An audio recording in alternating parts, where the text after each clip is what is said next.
নমস্কার। আজ থেকে শুরু হচ্ছে বাংলা নতুন বছরের এক নতুন পথ চলা।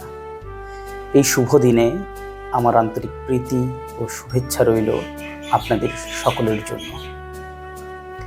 পয়লা বৈশাখ শুধু একটা দিন নয়, একটা নতুন আশার, নতুন প্রয়াসের আর নতুন স্বপ্নের দিকে এক নবযাত্রার সূচনা।